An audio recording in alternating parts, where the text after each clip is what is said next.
So we're here with Juan Ruiz from the Latin American Chamber of Commerce in Utah. Tell us a little bit, what do you think about the event so far? It's amazing. In Utah, we only have 4 chapters or 4 chambers, local chambers, and I'm the chair of the state chamber.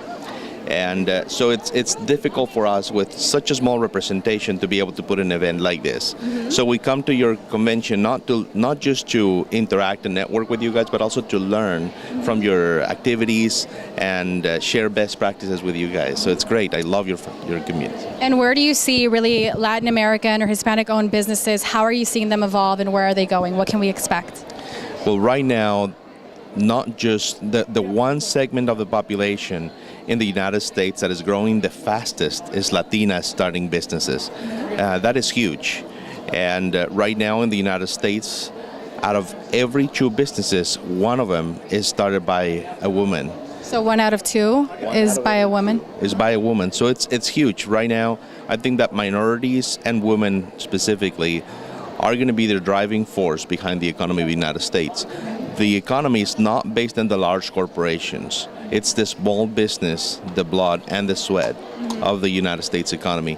Where I see that eventually we're going to see a lot of proliferation of small businesses, and they'll become more and more specialized and more sophisticated. And eventually a lot of the larger corporations will become what they used to be, small Latino businesses. How much support is there in Utah, since you're from out of state, for Latino and Latina owned businesses, and how do you compare that to California? I ignore how much support there is for small Latino businesses in California, but I can tell you that Utah is one of the fastest growing in the nation, is number 3 in the nation when it comes to economic development. And in Utah specifically, Latino businesses are growing at 172%. And that's huge compared to only 27% of the mainstream population, so 172%, and that's only if you account for number of firms. If you account for revenue, it's over 200%.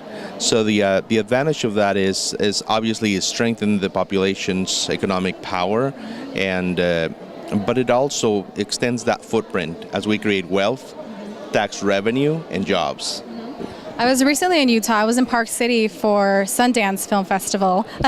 Do you know much about that event at all, and maybe how many Hispanics or Latinos attend this event? I do.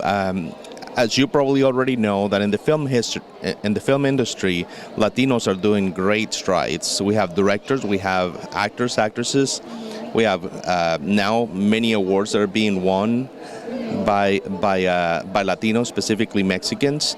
And I think that in Utah, the presence of some of these individuals have been fantastic. Park City is hosting this event year after year, and not just the presence of Latinos in it has been increasing tremendously, but also the support of the film industry to this demographic has been growing as well. When I was there, I didn't see any events that were, they have Q&As and panels. I didn't see any specifically for Latinos or Hispanic, the Hispanic community. Can that be expected anytime soon? Because, we really are trying to make more of an appearance and be more active in the film industry. Can that be something that's expected in the near future for Sundance? I don't think it's going to be expected soon. As you probably know, Utah is one of the bluest states in the nation. It's one of the most conservative states. And the population in Utah for Latinos is only about 17%. So there's not enough representation, specifically in the film industry, to actually make an impact. But I think that something like that can be pushed from California, and that's one of the reasons we're here. If we can bring some of your resources, some of your support, and some of your clout to Utah, we might be able to do something like that. That's wonderful. All right, well, thank you so much. Is there anything else you'd like to share with us?